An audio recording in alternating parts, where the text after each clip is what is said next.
want to welcome you to tonight's talk. If you could all put your hands together for Mick Beatle. Thanks, folks. Thank you very much.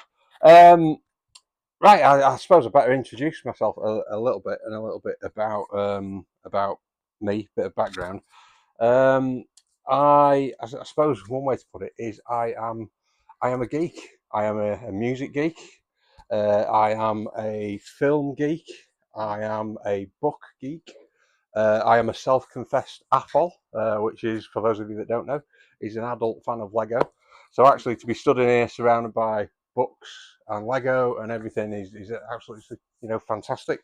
The journey, I suppose, for the book gigging started about 30 years ago. I was very strange that you're here, totally creepy piece of karma. But 30 years ago, and I know what you might be thinking. 30 years ago, I would be just a very little small young boy. Actually, 30 years ago, I was 25. I was working in Manchester as a club promoter, and very strangely in a record shop with this chap that's totally just thrown me head going. But music's always been a big part of my life. I love Manchester's always been a big part of my life. I loved living in Manchester. It's funny, I always think Manchester chose me as opposed to me choosing Manchester, because I was all set to go to Birmingham University, and I was all very much wanting to go there to go to uni, do a chemistry degree. And my A-level results were so appalling that the only place that would take me was Manchester. And they wouldn't even take me on a real degree course. They took me on a diploma for 2 years. And I thought, well, I didn't really want to go to Manchester. And I went and I just fell in love with the place as soon as I was there.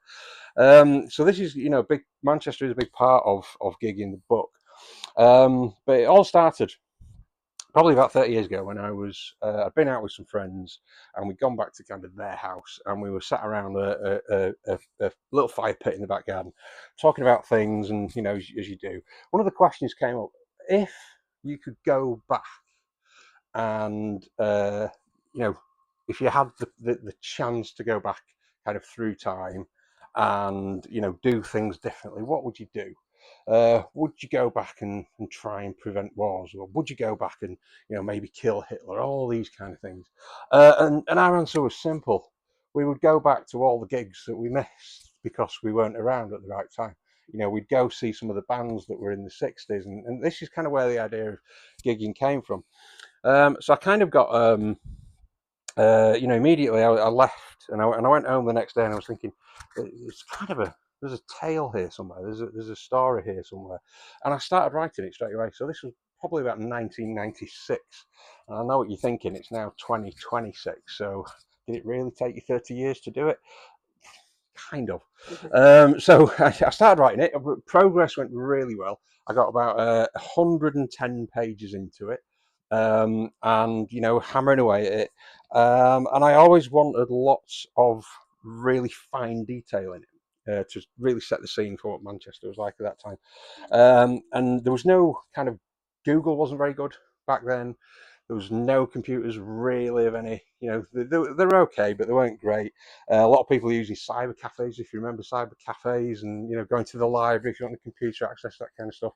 And I remember spending about 2 days trying to find out if a particular bus route in Manchester ran in 1976, and I couldn't find the answer. And it was just like, this is hard work. And the manuscript went further and further back into my hard drive of my laptop, and there it sat for about 28 years, completely untouched, moving from one computer to another as I changed computers, until about 2 years ago, when I was telling my wife Lil about it, and she said, let me have a read. So I got it out and printed it out, and I let her have a read, and she kind of went, well, you ought to finish this. And I was like, but I've not looked at it for 28 years, that kind of thing. So I went back to it, and I kind of realised that it was all right. It wasn't great. I'd written a lot of it many years ago, but it had some bones to work on. But also, the internet was a lot better. Research was a lot easier. It was a lot easier to do the things that I wanted to do. So I started again. And I just loved it as soon as I kind of got into it massively. And a year ago, I had a finished manuscript that I then started spreading around the world, as you do, to every literary agent I could find. I think we must have sent it to maybe 40 different literary agents, and I think in that time we've had one reply, which was a no, thank you.